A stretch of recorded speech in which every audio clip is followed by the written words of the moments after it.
심혈관 질환, 고혈압, 통증이 사라지고 난 후에 고혈압 54,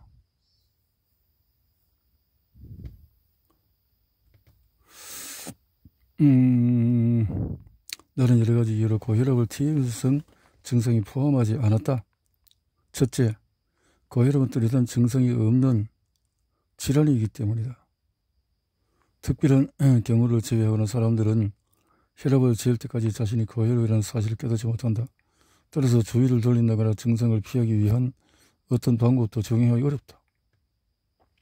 감정이 영향을 미치는 질환들은 TMS와 유사한 증상들과 감정 사이에는 직접적인 관련이 있는 게 분명하지만 지금부터 살펴보고자 하는 질환들은 무의식 세계가 영향을 미칠 거라고 추측하는 질환이다. 증세가 매우 심각하고 때로는 생명을 위협하기 때문에 감정이 병의 중요한 원인을 차지할지도 모른다는 이런 경련성 발성장애 신드롬, SD는 스파스모딕 다이스포니아, 예전에는 강직성 발성장애로 불렸던 경련성 발성장애는 성대의 경련, 후두 경련이 원인이 되어서 생기는 음성장애다. 오랫동안 심리적인 요인으로 인해서 일어나는 것으로 여겨져 왔으나 최근의 연구가들은 다른 여러가지 질병과 마찬가지로 대부분의 경우에 뇌의성에서 오는 신경경의 이상으로 생각하고 있다. 하지만 아직도 시민성으로 진단이 내려지는 경우도 있으며 원인이 분명히 밝혀지지 않은 경우도 있다. 경련성 발성장애는 두 가지 주된 유형이 있는데 성대가 크게 혹은 작게 닫혀 있어서 목소리가 쥐어짜듯이 새소리로 변하는 볼륨근 형태와 성대가 너무 벌어져서 목소리에 기시음이 섞이거나 간헐적으로 소리가 나오지 않는 볼륨근 형태다. 이런 거. 자가면역 질환들은 TMS와 유사한 증상들과는 반대로 자가면역 질환은 영구적인 성격을 띤 기관계가 병리적으로 변하는 특징이 있다. 이 증상은 조직 파괴의 과정이 사람 자신의 몸 안에서 일어나기 때문에 특히 잔인하며 그 때문에 병명에도 자가가 들어간다. 자가면역 질병들은 면역계의 악성 기능 부전을 처리한다. 여기에 속하는 증상은 류마티스, 타발성경화, 당뇨, 그레이브스, 결절성 동맥 주위염, 홍반성 루푸스, 중증 근무력증, 용혈성 빈혈, 혈소판 감소성 자반병, 악성 빈혈, 특발성 에디슨병, 사구체 신염, 쇼그렌 증후군, 킬링발의 증후군, 불임증 등이 있다. 그 밖에도 여러 가지 증상들이 있을 수 있다. 이런 질병들에 대해서는 이 책에서 다루지 않기로 한다. 자가 면역은 만성피로 증후군 CFS. 이 질환은 원인을 규명할 수가 없고 정확한 진단도 쉽지 않기 때문에 의학계를 어리둥절하게 만들고 있다. 피로감, 만성피로, 크로닉 패티그 신드롬인데 피로감, 딱히 어디라고 고집어 말할 수 없는 수심과 통증, 만성 감염 그리고 이에 대한 실험적인 또는 물리적인 징후를 발견하지 못했던 점들은 의학계를 좌절시키고 무력하게 만든다. CFS 환자는 주의가 산만하고 정서적으로 불안하며 우울증에 시달리곤 한다. 하지만은 CFS를 연구하는 학자들은 정신질환 및 진단을 통해 CFS 환자에 대한 언급이 없다는 이유만으로 이 증상은 흔히 정신질환이 아니라고 고집하고 있다. 비정신과와 정신과 의사 집단 모두 다 CFS가 심인성이라는 사실을 인정하지 않고 있다. 만성피로는 그 밖의 질환들은 저혈당증. 저혈당증은 그 심리적 요인을 밝혀내기 힘든 증상 중에 하나다. 여러 사례로 미뤄볼 때 심리적인 요인에 의한 것이라는 사실만 짐작이 갈 뿐이다. 나도 가끔씩 저혈당증을 경험하게 되는데 그 원인을 알기 때문에 증상이 오래가지 않는다. 모든 심인성 증상들과 마찬가지로 저혈당증도 플라시보 효과에 민감한 편이다. 따라서 식상을 바꾸는 것은 치료에도 그다지 도움이 되지 않겠지만은 저혈당증을 완화하는 데는 더욱 효과가 있을 수 있다. 어지럼증은 방골이폰이 감염을 알려지만 내 경험으로는 또 뭐 어떤 시민성으로 또 요인으로 일어나는 것도 있다. 비뇨 생식기 질환은 우리가 알고 있는 가장 일반적인 비뇨 생식기 질환은 빈뇨, 특히 밤의 빈뇨 현상일 것이다. 정통의학에 따르면 야뇨증은 당뇨병과 심장병, 신장병, 다른 특이한 질환을 암시하는 중요한 증상으로 간주되어 왔다. 따라서 야뇨증은 심각한 증세로 받아들여져 담당 의사는 환자를 면밀히 진찰하곤 한다. 물론 대부분의 경우는 아무 증상도 발견하지 않는다. 그런 경우에 심리적인 요인을 의심해 볼 만하며 특히 TMS나 심장기전 질환은 심장기전 질환 중에서 TMS성을 띠는 것은 심장박동과 리듬의 이상으로 인한 증상이다. 발작성 심이 빈박은 갑자기 심장발동이 매우 빨라지는 특징이 있는데 내 경험으로는 감정 상태로 일어난 것으로 보인다. 심장박동이 자발적으로 증상으로 들어가지 않으면 의학적인 조치를 취해야 한다. 이소성박동 또는 부가박동은 매우 일반적인 증상이지만 내가 개인적으로 경험해 본 바로는 무의식 속에 깊이 내재된 감정의 결과로 보인다. 심장이 이상이 있을 때는 이소성박동이나 부가박동이 높아진다. 이런 증상이 편히 쉬고 있을 때 더 잘 일어나지만 매우 격렬한 심장기전 질환이다. 어지럼증, 알레르기, 꽃가루 나머지 곰팡이에 대한 알레르기가 있어서 면역계는 낯선 물질에 대한 과민 반응을 보여서 눈 가려움증, 재채기, 콧물, 코막힘 같은 흔한 증상을 일으킨다. 천식도 비슷한 과정을 거친다. 간은 아기 알레르기 반응의 근원이 알려지지 않은 다른 과정을 거친다. 과민성은 알레르기 또 다른 예는 두드러기 혹은 혈관 부종이다. 대부분의 경우처럼 부풀어 올라서 가려우나 더 심한 경우는 피부와 피부 조직에 어떤 가려움증을 주고 감염은 시민적으로 면역계 반응을 일으키는 두 번째 집단 증상은 우리 몸이 감염 인자에 대해서 부적절하고 특이한 반응을 보인다는 것이다. 잦은 감기와 요도간 감염, 자꾸 재발되는 단순 부어진, 효모균 감염, 전립선염, 여드름 등 모든 증상은 침략자에 대해서 적절하게 대응하지 못하는 면역기가 나타나는 반응들이다. 감염은 알레르기 반응보다도 훨씬 더 흔한 증상인데도 우리는 질병을 일으키는 감염 인자를 더 중요하게 생각하는 탓에 심리적으로 인식한다. 면역기 질환은 최근 들어서 의학자들은 뇌분비망이나 면역계 같은 기관계가 감정 상태와 중요한 관련이 있다는 결론에 서서히 다가가고 있다.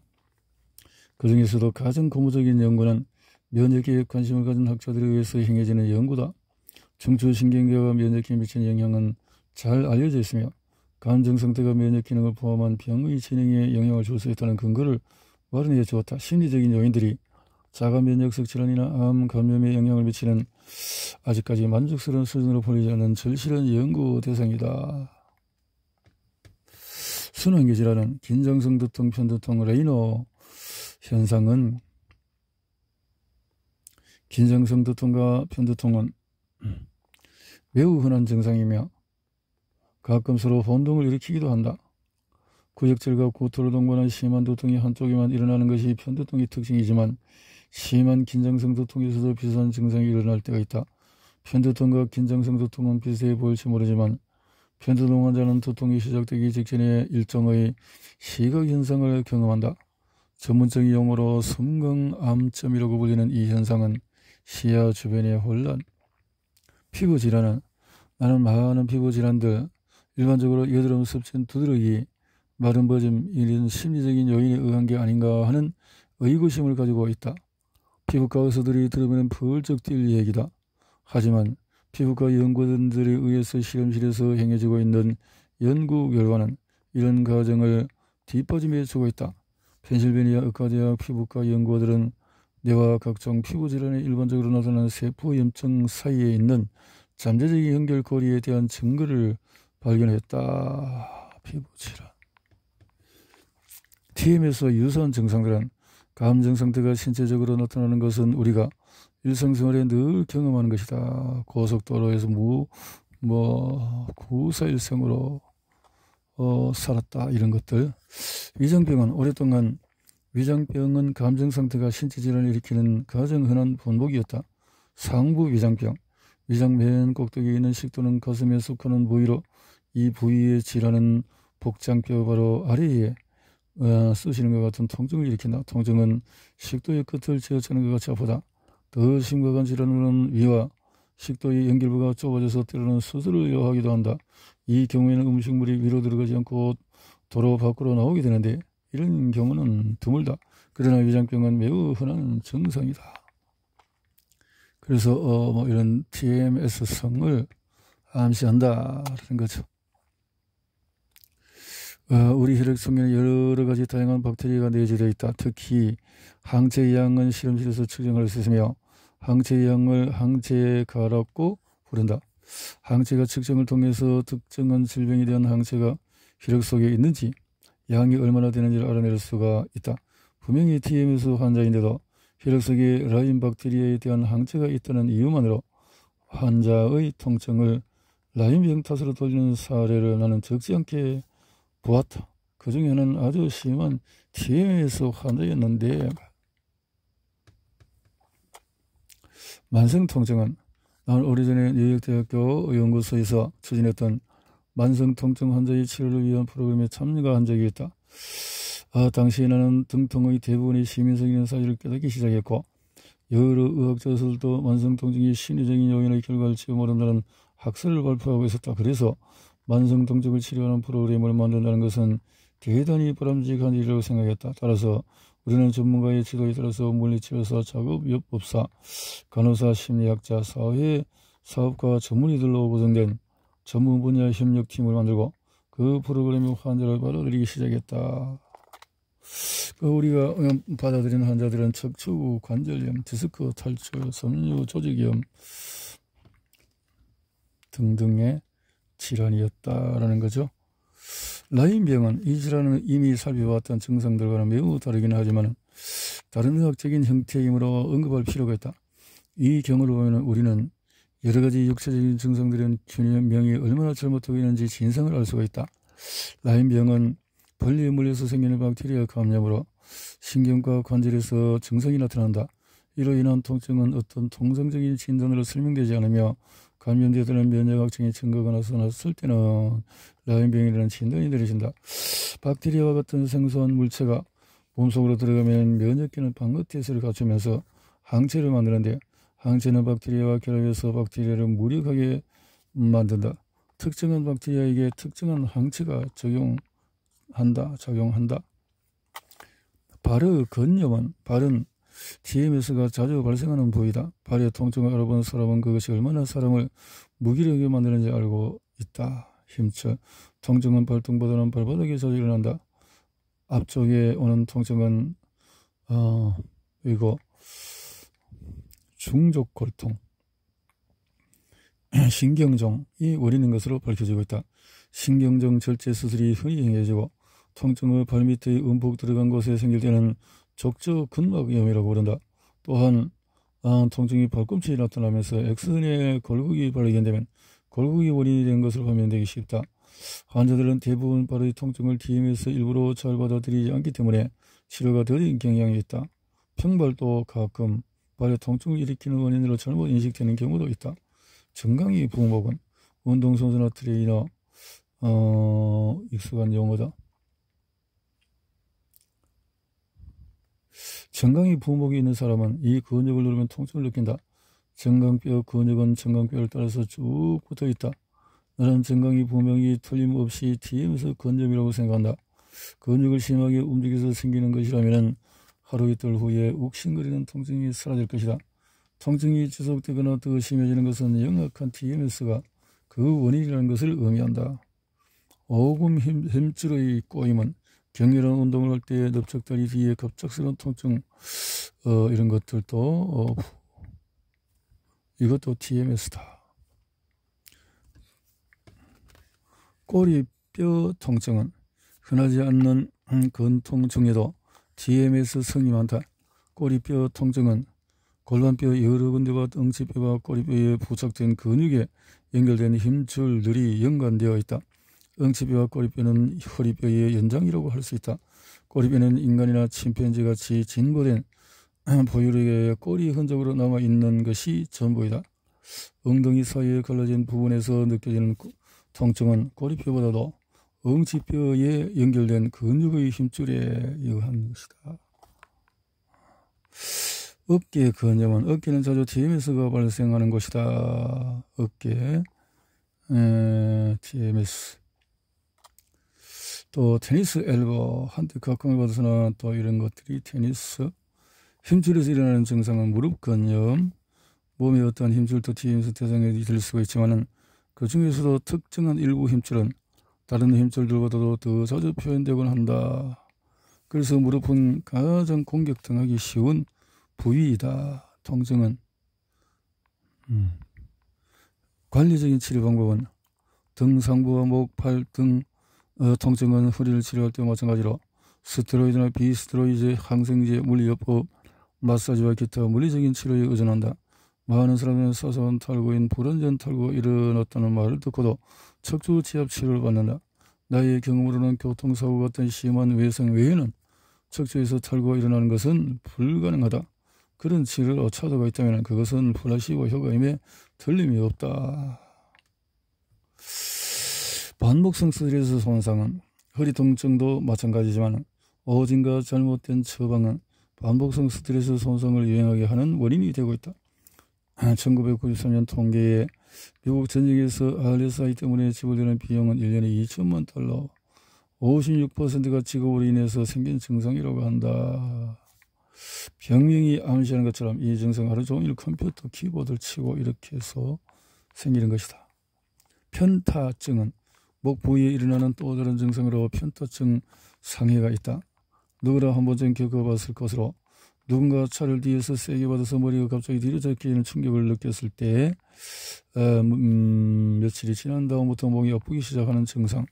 통증은 한쪽 팔이나 양팔 그리고 등을 타고 허리까지 내려갔어. 하지만 X선상에는 정상으로 나타나고 신체 구조적 이상도 발견되지 않는다. TMS와 뇌신경 원인을 밝힐 수 없어서 진단들이 여러 해 동안 노심초사한 두 가지 질환이 있다. 벨마비와 3차 신경통을 알려져 있는 이들은 12개의 뇌신경 중에서 2개가 관련되어 있다. 뇌신경은 뇌 아래쪽에 척수 위 사이에 신경이 집중되어 있는 부분인 뇌관에 시작하며 머리와 머리에 있는 특수기관인 눈, 귀, 입과 목구멍을 관장한다. 뇌신경은 뇌가 지시하는 동작 명령을 전달하고 감각 정보를 뇌에 보내며 특수기관들과 뇌를 연결하고 있다. 등 위쪽과 목, 어깨, 팔에서 나타나는 현상은 TMS 환자 중에서 60에서 65%는 허리 또는 다리, 목신경 관련 통증은 허리에서 마찬가지로 이 부위의 통증은 팔과 손으로 퍼지며 마비와 수심과 약화를 동반한다. 근반사가 줄어들거나 없어지면서 근육이 심각하게 약해질 수 있다.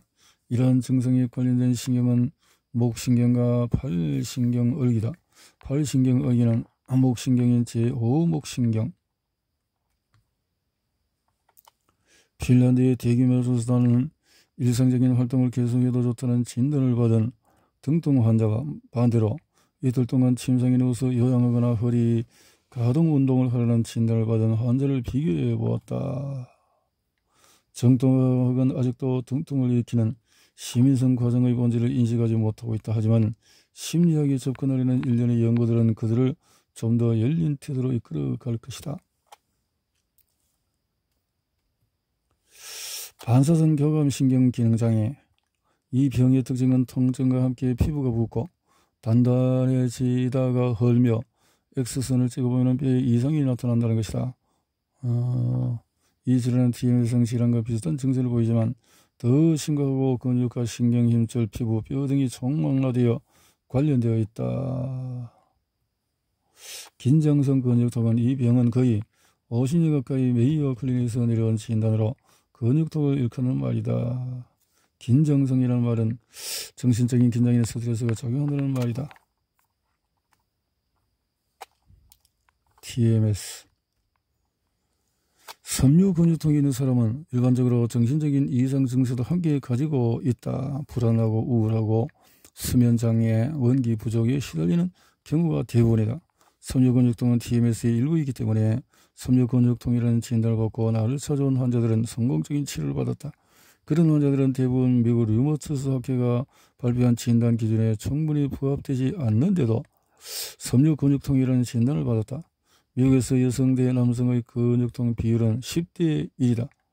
미국 내에는 섬유근육통이라는 진단을 받고 시달리는 수백만 명의 여성들이 있다. 섬유근육통 원인은 아직 밝혀지지 않았기 때문에 의사들은 통증을 안고 살아갈 수밖에 없다는 처방을 내린다. 최근에는 절망에 빠진 환자 중에서 자살을 택한 사람들도 있었다.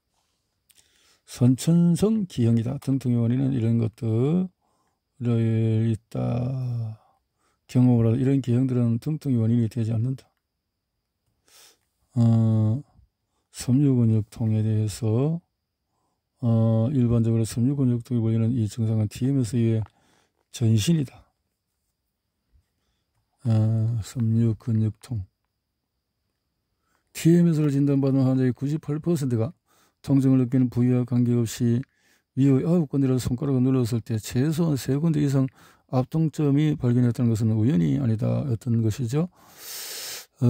뒤통수, 경부, 목 뒤쪽, 등세모근, 어깨 맨 위쪽 부분, 또 가시 윗근, 어깨 근처의 위쪽이다. 제2갈비, 또 가쪽 위관절염기, 궁둥근육, 궁둥이 바깥 쪽 윗부분, 큰 돌기, 무릎, 안 등등. 척추 측만증은 척추 전체에서 일어나는 널리 알려진 증세로 척추가 옆으로 휘는 현상이다. 의사들이 TMS 존재를 알지 못하는 한 TMS 통증을 계속해서 구조적 이상이나 신체적인 반복적인 행동이 탓으로 돌려질 수밖에 없을 것이다. 척추골 전이증이다. 이런 것이 있는데 나는 통증이 없기 때문에 이러한 증상이 생긴지도 모르고 여성의 X선 사진을 가지고 있는데 우연히 척추골 전이증이 발견된 것이나 나는 척추골 전이증 환자에게는 예외 없이 TMS 증세가 나타나는 것을 경험했기 때문에 그다지 놀라운 일은 아니었다. 이상근 증후군. 이상근은 궁둥이 깊숙한 곳에 있는 근육으로 큰 궁둥 폐임을 통해서 다리로 내려갈 때 궁둥신경에 근접한 근육 안에 포함되어 있다. 처음에 이런 진단이 어디서 내려지게 되었는지 모르지만 궁둥이 통증은 이상근이 궁둥신경을 누른 결과로 알려져 있다. 왜 이런 일이 일어나며 어떤 경우 일어난지 과학적으로 증명되지는 않았다. 내 견해로는 이런 진단은 근거가 없으며 단지 궁둥이 통증을 설명할 더 나은 방법이 없어서 제시된 설명으로 여겨진다. TMS는 그런 통증을 설명할 수 있는 최상의 방법이다. 이상근 증후군이라는 진단은 일시적으로 유행병으로 하고 사라질 것이다. 엉덩이 골관절염이다. 그래서 엉덩이 관절퇴하는 매우 흔한 증상이며 TMS이다. 그래. TMS도 전형적인 통증과 신경계의 역할을 가질 뿐만 아니라 원인을 규명하여 적절한 치료를 받지 않으면 증상이 여러 주 또는 여러 달 계속될 수밖에 없다. TMS라는 거죠. 척추에 대한 것들. 허리와 다리 통증 환자들을 위한 물리검사는 우선 환자들이 걷거나 서 있는 모습을 해서 환자에게 허리를 굽혀 보면서 대부분의 환자들 그런 요구를 거부하는데 이는 허리를 구부리면 통증이 오거나 그런 행동이 허리에 좋지 않을 거라고 생각하기 때문이다. 그러나 충분히 구부릴 수도 있는데도 말이야. 그런 경우가 있다는 거죠. 퇴행성 고늘 관절염은 구조적인 면에서 보면은 나이를 먹으면서 척추가 변형되는 것은 일반적인 현상이다. 이것을 척추의 관절증이다. 퇴행성 골관절염이라고 부른다. 이런 변화는 이르면 20대 후반부터 시작이 되는데 그래서 이런 지금 아무 증상도 없고 이런 것들도 역시 TMS를 본다는 거죠. 허리와 다리의 통증은 통계적으로 볼 때 TMS는 허리에 더 일반적으로 나타난다. 환자들은 통증이 시작하는 순간에 가끔 퍽 툭 하는 소리를 들었다고 호소하지만 의사들은 원인이 될 만한 신체적인 구조적인 이상을 발견하지 못했다. 통증은 전에 통증을 느꼈던 허리 부위에서 시작한다. 그래서 긴장성 근육 증후군, 허리, 다리에서 나타나는 증상들, 허리와 다리 통증에 관계되는 신경거나 척추 디스크, TMS 병리 생리학은 억압된 정서 분노에서 비정상적인 자율신경의 활동과 국지 혈액순환의 악화가 빈혈이 생기고 가벼운 산소 박탈이 일어나면서 근육통이 이렇게 수식이 나타나는 이러한 생리학이 있다. 가벼운 산소 박탈이 통증의 원인으로 일어나는 환자들에 의해서 형성이 되어졌다. 이 가설에도 실험실 검증도 있었다. 산소 박탈. 심인성 질환의 모델이 그렇게 DNA 변형에서 이렇게 시상합으로 면역계 작동, 자율작동, 시민성. 최근에 들어서는 프로이트를 배척하는 분위기가 만연되어 있다. 이런 상황에서 나의 이론이 프로이트의 임상에서 거의 동일하다고 말하면 정통의학계의 반박을 자초하게 될 것이다. 하지만 나는 임상 경험의 결과로 그 사실을 알게 되었을 뿐 처음부터 프로이트의 이론을 입증하려고 작업에 착수했던 것은 아니다. 나의 핵심 사상은 임상 관찰의 자연스러운 결과였다. 내 이론은 마음의 신체의 관계에 대한 사전 이론의 바탕을 둔 것이 아니다. 프로이트의 환자들도 그랬지만 나는 내 환자들의 신체적인 증상이 무의식 속에 억압된 강력한 느낌의 직접적인 결과라는 것을 알게 되었다. 게다가 나는 다음과 같은 3명의 정신분석자 개념을 이 책은 주로 인간의 정서, 질병, 건강 문제를 다루고 있다. 이 3가지가 어떻게 서로 연관이 되며 건강을 촉진하고 하는지 설명을 하고 있다. 마음과 신체의 관계에 대한 논의는 20세기 초에 서구의학계에 잠깐 반짝였다가 그 후 완전히 망각의 상태에 묻혀버렸다. 시민성인데 그래서 TMS라 텐션 미오사이티스 신드롬이라는 것인데 현대사회를 무섭게 휩쓸고 있는 갖가지 통증 증후군을 일컫는다. 하지만 현대의학은 치료는커녕 이 여행병에 대한 원인조차 알지 못하고 있다. 지나친 물질주의에 물든 첨단 의학은 물리적인 원인을 찾기 위한 급급한 나머지 그래서 통증의 결과 그동안 비과학적인 것을 무시했던 것이다. 그렇게 이 책에 대한 독자들의 반응은 많이 있는데요. 이 책은 1899년에 나왔던 또 하나의 책을 생각나게 한다. 그 책 역시 당시의 의학계로부터 16년 동안이나 외면당해 왔지만은 그래서 이 시대의 한 정신분석학자가 쓴 것이고 프로이트에 대한 꿈의 해석이란 책이었다라는 거고 또 한 번에 내 아내는 1년 두통을 앓아왔는데 해서 대다수의 사람들이 통증이 생기면 의사에 간다. 그러면 의사는 어떻게든 진단을 내리고 확실한 근거도 없이 신체적인 이상이라고 진단을 내린다. 의사들은 몸은 기계다라는 생각에 철저히 빠져있기 때문에 몸이 아프면 반드시 어딘가 고장난 것으로 생각한다. 산호박사가 수많은 사람들을 통증에서 해방시켜주었다. 하지만 그의 이론이 정통의학계를 위협하기 때문에 당신은 의사들한테 이 책을 받아보지는 못할 것이다. 의사들이 이 책을 추진하지 않기 때문에 이 책은 입에서 입을 통해서 사람들에게 퍼져나가고 있는 것이다. 시애틀. 나는 산호 박사의 모든 책을 내 환자에게 구원해 주었다. 어떤 형태이든지 만성 통증에 시달리고 있다면 이 책을 읽어라.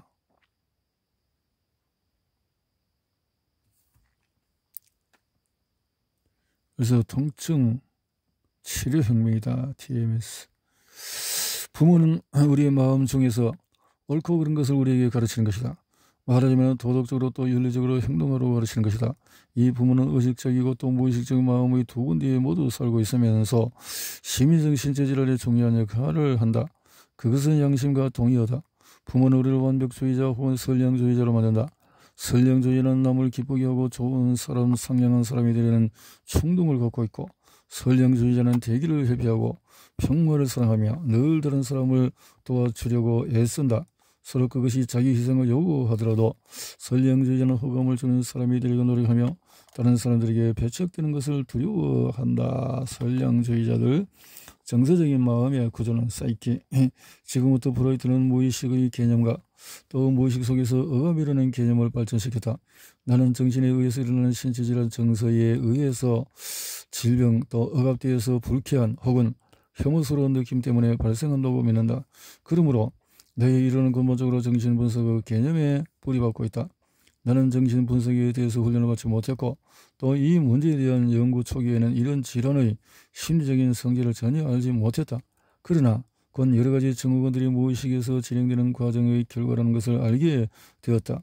우리는 무의식의 정서 영역에 대해서 아무것도 알지 못하고 있지만은 그래서 정서적인 등통은 오래전부터 긴장과 동일한 것이었습니다.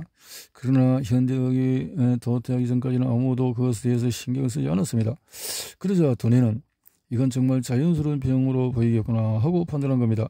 모든 사람이 등통을 신체적인 질환이라고 생각하기 때문에 긴장의 완벽한 대체물이 될 수 있었습니다. 그래서 궤양은 그 존재 가치를 잃어버렸고 등통이 긴장의 십자군으로서 은밀하게 십자가를 매게 된 것입니다. 이렇게 해서 많은 사람들이 등통을 호소하게 되었습니다.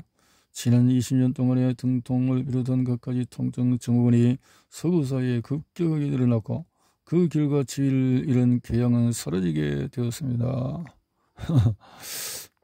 시민성 질환의 심리는 두 마음의 이야기, TMS와 유사 증상의 심리적인 현상 때문에 일어난 것이므로 시민성 질환의 심리학을 먼저 설명하는 것이 타당한 순서일 듯하다. 시민성 질환은 어떤 질병이나 병이 아니다. 오히려 어떤 심리적인 목적에 봉사하기 위해 동원된 정서적인 상태다. 나는 당신의 상황이 다음 시나리오에 그래서 시민성 질환의 심리와 생리를 보고 혈액순환은 자율신경이라는 정초에서 있고 시민성 질환은 소화성, 대장, 편두통, 긴장성 두통 등 자율신경계의 통제를 받는다. 이처럼 간단한 과정은 없다. 두뇌에서 무엇인가가 이 과정의 질행을 내리면 자율신경계와 동원되고 수백만 분의 1초 이내에 관련 조직의 혈액순환이 악화되는 것이다. 그리하여 관련 조직에는 산소 공급이 박탈되고 그 결과 관련 조직은 통증을 느끼게 되는 것이다. 이런 사실은 1975년 두 명의 독일 연구자에 의해서도 확인되었다. 두 연구자는 환자의 근육 세포에게 가벼운 산소 박탈의 증거를 발견했던 것이다. 산소 박탈이라고. 자, 이제 왜 궤양에서 등통으로 역할이 대체되는지 말씀드리겠습니다. 그 원인을 포괄적으로 말하자면 긴장이 신체적인 증상으로 나타나는 것은 그 주된 목적이 당사자를 속이기 위한 것이라는 사실입니다. 사람이 긴장을 하면 긴장을 느끼게 되어 있습니다. 이것은 슬픔에는 눈물이 나오는 것처럼 자연스러운 현상입니다. 그러나 우리의 두뇌는 그런 긴장의 느낌을 불쾌한 것으로 생각합니다. 왜냐하면 사회에서는 정신적인 긴장이 육체적인 긴장 이상으로 더 문제 많은 것으로 보기 때문입니다. 그래서 두뇌는 회로에 약간의 변경을 가하여 정신적인 문제라기보다는 신체적인 문제에 관한 복통이나 등등 같은 신체 증상으로 만들어 버리는 것입니다. 궤양이 사라져버린 이유는 모든 사람이 그것을 가짜병으로 인식하게 되었기 때문입니다. 그래서 이런 통증의 질환이 등목 등 이렇게 앞에서 근육통에 대해서 이렇게 몇몇 종류의 구조적으로 나타나는 염증에는 그 성질을 아직까지 전혀 밝히지 않았지만 상당한 통증을 일으킨다고 보기 때문에 다량의 스테로이드, 비스테로이드 투약이 처방되었다. 현재 통증 증후군을 치료하기 위해서 사용되는 많은 진단 치료 프로그램을 감안해 보면 기존 치료 프로그램의 변경은 엄청난 재정적인 손실을 가져오게 된다. 거죠? 나는 환자들에게 그들의 통증은 긴장 때문에 발생하는 것이라고 진단해 주었다. 그러자 놀랍게도 나의 진단을 인정하는 사람은 통증이 한결 완화되는 것이었다. 그런 진단을 거부한 사람은 통증이 지속이 되었다. 통증을 겪던 초기에 나의 환자들은 모두 물리치료를 찾아가서 물리치료를 받았다. 나는 그 환자들에게 물리치료는 증상을 완화하는 미봉책에 불과하고 진정한 완치는 그 증상의 과정을 명확하게 인식해야만 가능하다고 말해주었다. 통증이 완화된 사람은 그런 진단에 동의하는 사람들이었다. 이것은 나의 편도통 경험과 유사한 것이었다. 감정이 신체적인 증상을 일으킨다는 사실을 인정하면 그런 증상이 사라지는 것은 그 후에 여러 해가 지났고 나는 이 흥미롭고 신비한 현상의 이유를 알게 되었다. 의존심리. 아동기의 잔재물 중에 하나는 나무의 보살핌을 받고 싶다는 의존심리다. 의존심리. 무의식적인 의존심리는 또 다른 분노의 악화를 가져온다. 분노. 그래서 어머니 노릇을 해줄 사람을 잘못 고르는 것이다. 또는 안정되어 있기는 하지만 책임감이 없고 도전적이지 못하면서 성취감도 없는 직업을 고르는 것이다. 의존심리. 우리들 싸우고 있는 세계, 마음의 부모에게서 나온 것이든 아니면 일상생활의 현실 속에서 나오는 것이든 스트레스는 자아를 화나게 만든다. 양심적이면서 남의 눈을 신경 쓰는 사람은 더욱 문제가 복잡해진다. 유능한 직장인, 좋은 배우자 혹은 나이 든 부모를 모시는 사람이 되라는 등의 압박은 문제를 더욱 악화시킨다. 정서적으로 분노가 범인인지 어떻게 아는가? 시민성 질환을 치료하는 내내 환자들을 관찰함으로써 많은 정보를 얻었고 이를 통해서 많이 배웠다. 강요. 의식적인 분노의 억제. 의식적으로 억제된 분노는 또 무의식 속에 들어있는 분노 저수지에 기여한다. 무의식적인 분노와 참을 수 없는 감정, 숨겨진 범인은 실제로 우리는 의식, 무의식, 잠재의식 이렇게 세 가지 마음을 가지고 있다. 이 책은 주로 의식과 무의식만을 다룬다. 세 번째 마음인 잠재의식은 지각, 인지, 언어 조립 및 이해, 추론, 판단, 심리적 기능과 도구 다루는 기능, 창조성 등과 관련이 있다. 잠재의식도 흥미로운 분야이긴 하지만 학습이 주로 잠재의식에서 이루어진다는 점에서만 이 책과 관련이 된다. 학습은 치료 과정의 기본이기 때문이다. 시민성 과정을 이해하려면 무의식을 잘 알아야 한다. 나는 무의식에서 부모, 성인, 아이 이렇게 세 식구가 산다고 이미 말한 바가 있다. 의식과 무의식을 다음과 같이 정리해 보았다.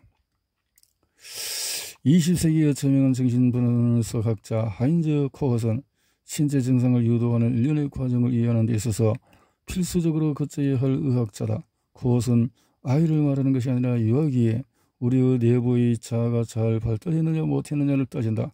그에 의하면 나르시즘이라고 알려진 자가 도치는 제대로만 발달하면 매우 정상적이고 또 건강한 것이다. 왜냐하면 이 나르시즘 때문에 일관성이 있는 자아가 형성되기 때문이다. 그는 아주 원시적인 나르시시즘으로부터 성숙한 정도에 이르기까지 다양한 나르시시즘 발달 단계에 이르하였다. 그것에 의하면 나르시시즘은 결코 사라지지 않으며 좋은 환경의 도움을 받으면 매우 원숙한 형태의 자기 존경으로 발전하게 된다. 하지만 코어스 개념 중에서 특히 나의 관심을 끈 것은 나르시스적인 분노였다. 나르시스적인 분노. 나는 이 TMS 때문에 심신의학의 이것을 연구하게 됐고, 가장 흔한 것이 위장질환, 또 알레르기, 피부질환, 이렇게 제3번 이런 질환에 대한 치료를 다루고 있다. 그래서 다양한 사람들에게 심신에 대해서 말하고 있다.